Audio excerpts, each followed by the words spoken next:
वेदन सुन आई यशोदा जायो ललना में वेदन में सुन आई यशोदा जाओ ललना में वेदन में सुन आई मैं वेदन में सुन आई मैं पुराणन में सुन आई मैं वेदन में सुन आई मैं पुराणन में सुन आई यशोदा यशोदा जायो ललना में वेदन में सुन आई यशोदा जाओ ललना में वेदन में सुन आई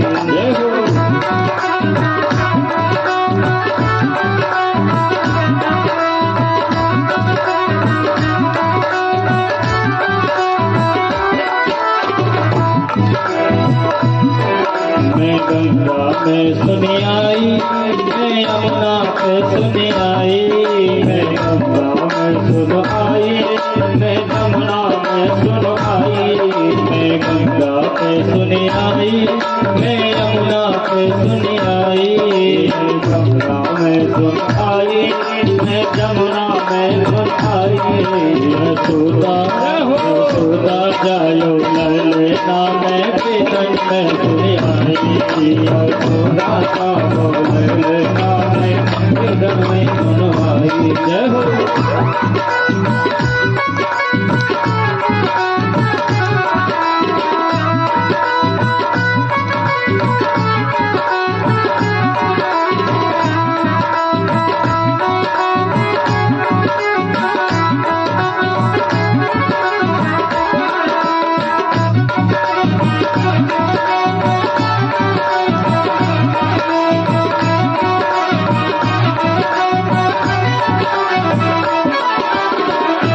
वेदन में सुन आई अहोरानन में सुन आई वेदन में सुन आई पुराणन में सुन आई मैं वेदन में सुन आई पुराणन में सुन आई वेदन में सुन आई पुराणन में सुन आई यशोदा यशोदा जायो ललना में वेदन में सुन आई यशोदा जाओ ललना में यशोदा जायो ललना में वेदन में सुन आई यशोदा जाओ ललना में वेदन में सुन आई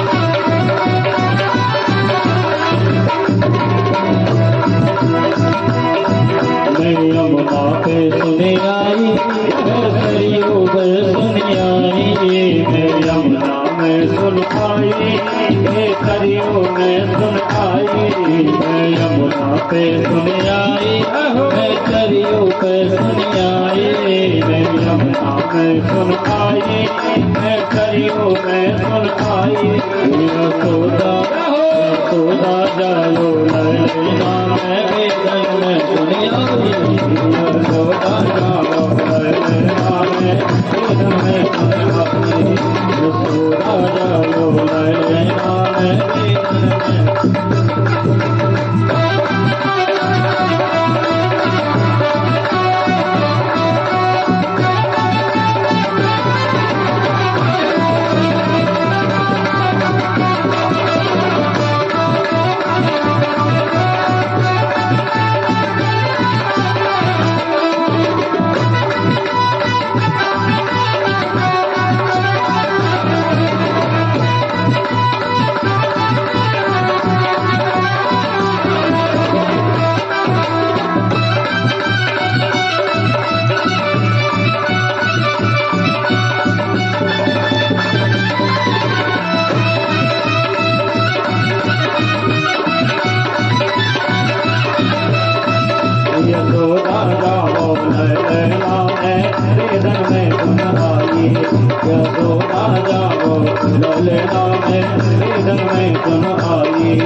बोल राम निधन में सुन आई। बोलिए नंद के लाला की जय हो, बोलो यशोदा के लाला की जय हो। जय जय श्री राधे। महाराज जिन जिन लोगों को पता चला कि नंद के घर लाला हुआ है, खुशी का ठिकाना नहीं रहा। 60 साल के नंद बाबा महाराज वो श्रृंगार कियो नंद बाबा को, आंखों में कजरा और तिलक लगाए, 9 दूल्हा बना दियो। और महाराज खूब नाच गाना भयो, नंद बाबा को खूब नचायो। एक मटकी में दही लेकर के आए और नंद बाबा के ऊपर पूरा दही उड़ेल दिया। तो नंद बाबा ने कहा कि अरे दारी के मैं इतना सुंदर श्रृंगार किए नचरो तूने लो से पूरा दही उड़ेल दियो हमारे ऊपर, सब बर्बाद कर दी होते हैं।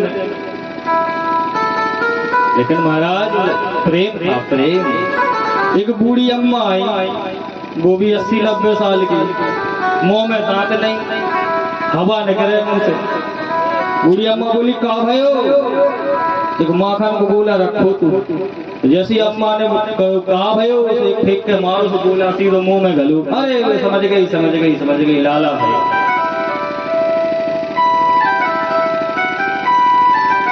महाराज खूब बधाइयां गाई गई, सबकी खुशी का ठिकाना नहीं रहा। और नंद बाबा ने खूब दान किया, खूब गौएं दान की।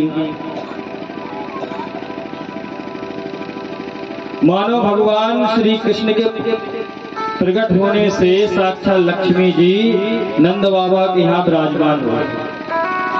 अष्ट सिद्धियां आ गईं और नंद बाबा के सामने जो आए वो लुटाते जाए। महाराज बधाई लेने वाले भी ढंग से अफर गए, इतनो दो। महाराज अन्न के तो कई पहाड़ बना दिए, खूब अन्नदान किया, गौदान किया, रुपया पैसा सोना चांदी जो भी मोतियों की माला आदि सब कुछ दान किया।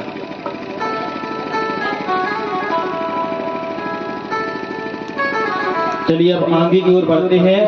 एक छोटी सी बधाई और गा दो, इसके बाद खुशी का उत्सव है तो सभी लोग ताली बजाएं। एक छोटी सी बधाई और इसके बाद आगे कथा की ओर बढ़ते हैं। तो एक बार बोल दो प्रेम से राधे राधे श्री राधे। अरे जन्मे कृष्ण कन्हैया, हाँ जन्मे कृष्ण कन्हैया। अरे गोकुल में घर घर बाजे बजैया, घर बाजे बजैया।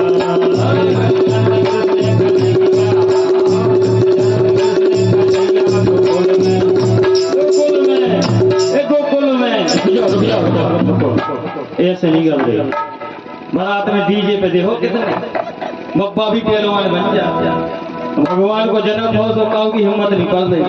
और बारात में देखो साहब कौन कौन भी नागिन है, टून निकाल निकाल के क्या साहब पोजीशन बनाते हैं। अरे थोड़ी ताली बजा लो, थोड़ी चक लो। बड़े भाग से ऐसा अवसर मिलता है, बड़े भाव से ताली बजाते हुए हर जन्मे कृष्ण कन्हैया, गोकुल में घर घर बाजे बजैया, गोकुल में घर बाजे बजैया।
महाराज को बधाई गाई गई। अब नंद बाबा हर वर्ष मथुरा कर देने जाते थे। वो समय आया, सूचना भी मिली, तो नंद बाबा आदि गोप अपनी अपनी गाड़ियों में कर देने के लिए सामान भरा और मथुरा पहुंच गए। और वहां कुछ लोगों से कहा कि देखो भैया, मैं कर देने जा रहा हूं, यहाँ व्यवस्था देखना। और महाराज के कंस के पास में पहुंचे और महाराज कंस के सामने हाथ जोड़ करके खड़े हो गए नंद बाबा। कहा, महाराज, हम तो आशा ही छोड़ चुके थे कि हमारे यहाँ बालक का जन्म होगा। आपके आशीर्वाद से हमारे यहाँ लाला हुआ है। हम आपकी तरफ से आशीर्वाद की कामना करते। तो कंस ने पूछा कि नंदराय जी, तुम्हारे यहाँ लाला कब हुआ? महाराज, परसों हुआ था। अच्छा, परसों हुआ? ठीक है, बोले हमारी तरफ से शुभकामनाएं। और वहां से लौट करके महाराज नंद जी वसुदेव जी से एकांत में मिले और एक दूसरे की चर्चा करने लगे।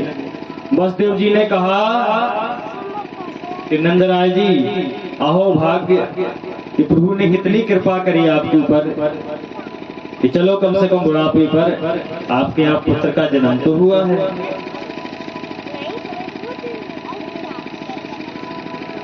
नंदराय जी बदले में चर्चा करने लगे। बोले, खुशी का अवसर तो है मित्र वसुदेव, परंतु मुझे दुख भी है कि इस दुष्ट कंस ने पता अकारण ही आपको जेल में डाल करके कष्ट दिया है।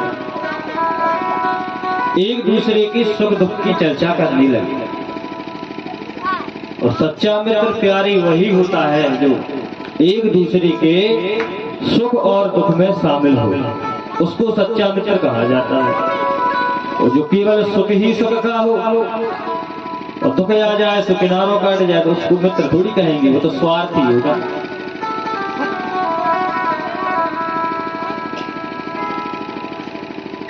और वसुदेव जी ने कहा कि एक बात हमारी ध्यान सुन लो नंदराय, बात सुनो ध्यान से। बोले, बताओ। बोले, तुम्हें पता होगा कि एक दो दिन पहले मैं वहां से कन्या लेकर के आया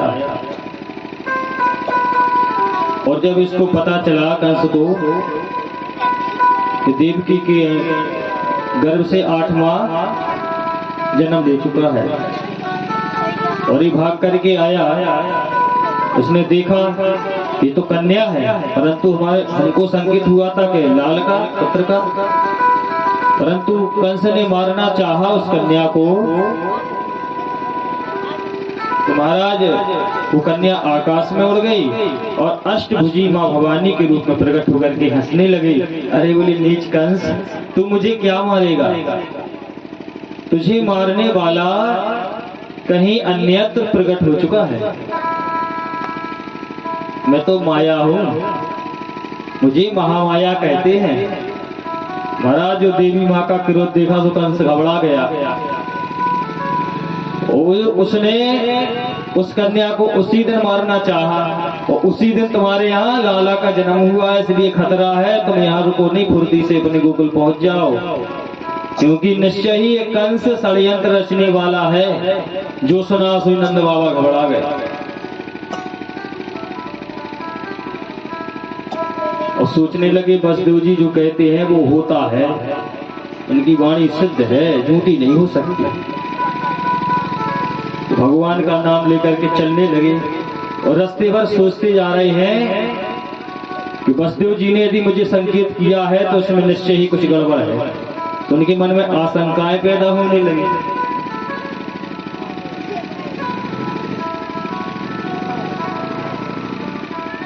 महाराज इधर कंस को बड़ा कष्ट हुआ और चिंतित रहने लगा कि आखिर हमारा जो काल है, देवकी का 8वां लाल है, ये कहाँ होगा। अब जो इसके मित्र सलाहकार थे ना, जो मंत्री आदि इसके, तो इसने आपातकालीन बैठक बुलाई और कंस ने कहा, भैया एक बात बताओ, ऐसी स्थिति में हमें क्या करना चाहिए, क्योंकि मैं उस कन्या को मारने वाला था, वो आकाश में उड़ गई और उस कन्या ने देवी दुर्गा के रूप में प्रकट होकर के मुझसे कहा है कि तेरा 8वां, देवकी का 8वां पुत्र कहीं अन्यत्र प्रकट हो चुका है, तुझे मारने वाला अन्यत्र प्रकट हो चुका है। अब कहाँ होगा, कैसे ढूंढें, कैसे पता लगाएं।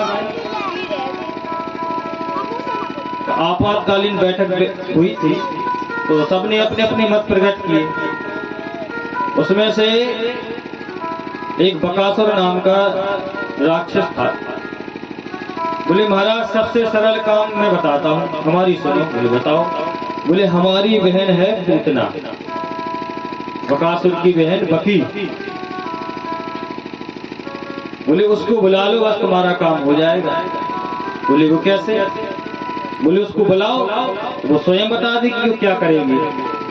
तो महाराज बकासुर की बहन पूतना को बुलाया गया, तो वो आई और बकासुर ने कहा हमारे मित्र कंस का काम करो। कंस ने कहा बहन पूतना, अगर तुमने जो हमारा काम कर दिया तो जो भी तुम पुरस्कार मांगोगी वो तुमको दिया जाएगा, परंतु तुम कैसे हमारे काल को ढूंढ सकोगे। उसने कहा भैया कंस, ये हमारा काम है, लेकिन 2-3 दिन के अंदर जितने बच्चों ने जन्म लिया है ना ब्रज में, मैं सब बच्चों को मार डालूंगी। उन्हीं बच्चों में से तुम्हारा काल भी छुपा होगा तो वो भी मर जाएगा। बोले कैसे। बोले मैं अपने स्तनों में भयंकर काल कूद विष लगा करके जाऊंगी और सभी बच्चों को छिप छिप करके दूध पिलाऊंगा। बस जैसे ही वो जहर जाएगा बच्चे मर जाएंगे। कंस ने कहा बहन बहुत सुंदर, बहुत अच्छी बात, जाओ शीघ्रता से काम करो। तो महाराज उसने मथुरा से लेकर के सभी बच्चों को नंदगांव घूमते घामते जाकर के गोकुल पहुंच गए। महाराज वो तो जो बच्चे मिलते जाए चुपके से घुस जाए, बच्चों को दूध पिला दे। 2-4 दिन के अंदर जिनका जन्म हुआ था जहर के कारण छटपटा करके मर गए। महाराज ये गोकुल पहुंच गई और यशोदा रानी को बहुत दूर दूर से गोपियां और गोप आदि सब बधाई ले लेकर के आ रहे थे। उसने देखा कि बड़ी भीड़ लगी हुई है, रोज इनके यहाँ गान होता है, बधाइयों की गीत होते हैं। तो उसने क्या किया कि वो तो बड़ी मायाविनी थी ना, उसने सुंदर देवी का रूप बनाया और इतनी सुंदर लगने लगी कि देखने में मानो कि स्वयं भगवती लक्ष्मी। बड़ा सुंदर हार पहन करके आभूषण से सुसज्जित और वो भी पहुंच गई यशोदा जी के महल में और कहने लगी बहन बधाई हो, बहन बधाई हो। अब यशोदा मैया आई और देखा ऊपर से नीचे तक, लेकिन साहस ना हुआ कि मैं परिचय पूछूं। निश्चय ही कोई ना कोई रिश्तेदार हो गए। तो उसको प्रसन्न करते हुए यशोदा मैया ने कहा कि बहन आपका स्वागत है, आओ, आप ही के आशीर्वाद से तो हमारे यहाँ लाला हुआ है। महाराज उसको बुलाया, वो बैठ गई।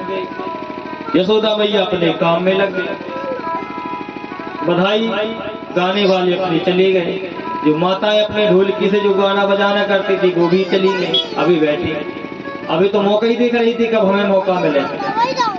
तो यशोदा मैया अपने काम में लग गई और उसको मौका मिला कि सामने पलना पर लाला सो रहे और थोड़ी देर बाद जाग गए। उसने मौका देखा और धीरे धीरे खिसक खिसक करके वहां पलने के पास में पहुंच गए।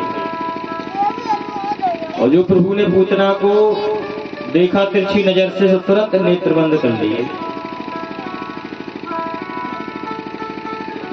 पूतना को देख करके श्री कृष्ण ने नेत्र बंद कर लिए।